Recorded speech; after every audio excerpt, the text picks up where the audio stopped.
Demain nous appartient, spoilé, et si le cœur de Victoire était celui de Bastien? Dans Demain nous appartient, après avoir subi une grève du cœur, Victoire est soudain prise de visions et d'hallucinations. Une intrigue à propos de laquelle se dessine une folle théorie. Non, les théories de fans ne sont pas seulement réservées à des séries comme Game of Thrones et sa reine Daenerys, la fin de la Casa de Papel, la maladie potentielle de Meredith dans Grey's Anatomy. Les feuilletons quotidiens aussi peuvent donner lieu à de nombreuses théories sur leurs intrigues et leurs personnages. Lucy, le personnage joué par Laurie, est-elle vraiment morte dans Demain nous appartient? Qui est la mère du bébé Naël dans Ici tout commence? Chaque semaine, les folles intrigues des feuilletons se prêtent à toutes les questions et devinettes possibles. C'est encore le cas de l'histoire dramatique autour de Victoire, qui a frôlé la mort dans Demain nous appartient. Depuis qu'elle a subi une grève de cœur qui lui a sauvé la vie, la jeune médecin est en proie à des visions et des hallucinations. Les visions de Victoire proviennent-elles de son donneur dans Demain nous appartient? Dans l'épisode de Demain nous appartient diffusé ce jeudi 30 septembre, Victoire voit un homme assis sur une chaise dans sa chambre et fait une crise de panique. Dans la nuit, elle revoit l'homme en question et hurle, tandis que celui-ci lui dit « Bah alors, c'est juste moi. » Mais d'où viennent ces visions?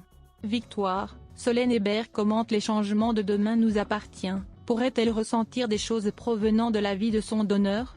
Ce dernier connaissait-il l'homme que Victoire pense voir devant elle? Un extrait de Demain nous appartient semble en tout cas étayer l'hypothèse selon laquelle les visions inexpliquées de Victoire proviendraient de sa grève de cœur. Samuel, lui, en est persuadé et tente de convaincre William, absolument pas réceptif. Samuel, Axel Kinner un point commun avec Emma Smith, lui rappelle que lorsqu'il a rencontré Iris, qui avait reçu le cœur de Leila, l'ancien amour de Samuel, le médecin avait immédiatement été troublé. J'ai lu des études américaines sur la mémoire cellulaire, des articles sérieux. Il disait que les souvenirs des individus ne pouvaient pas seulement être contenus dans le cerveau mais dans tout le corps, dans les muscles, dans les organes, dans les cellules. Le cerveau de Victoire reçoit les informations de ce cœur et il les traite comme si c'était ses propres souvenirs. Qui est le donneur de Victoire dans Demain nous appartient? Impossible pour Samuel de convaincre William, le cartésien. La seule explication à ce que traverse Victoire, c'est qu'elle est en état de stress post-traumatique. Samuel, t'es médecin, comment tu peux croire à des conneries pareilles?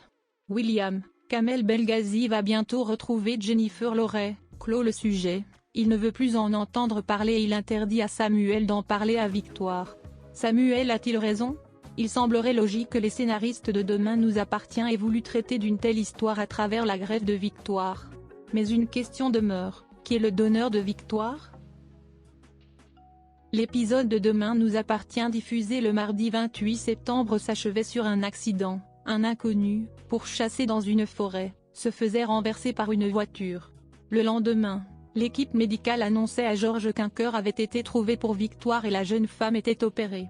On peut donc supposer que le donneur soit l'inconnu mort dans l'accident de voiture. Mais qu'est-il? Tout le mystère de cette intrigue repose là-dessus car Victoire va chercher à donner un sens à ses visions. Et si le cœur de Victoire était celui de Bastien? Mais on peut aussi imaginer une autre théorie, un peu plus folle, à propos de cette intrigue justement nommée Cœur brisé. Ce titre fait-il uniquement référence à la grève de cœur de Victoire et ses conséquences? Ou peut-il faire référence au passé romantique de la médecin, qui a longtemps pleuré Bastien, son amour dans le coma? Bastien que Victoire a revu lorsqu'à l'article de la mort elle a vu sa vie défiler devant ses yeux. Bastien pourrait-il finalement avoir succombé à son coma et avoir ainsi donné son cœur à Victoire? Une théorie, certes très romantique, mais qui, on l'avoue, ne semble pas très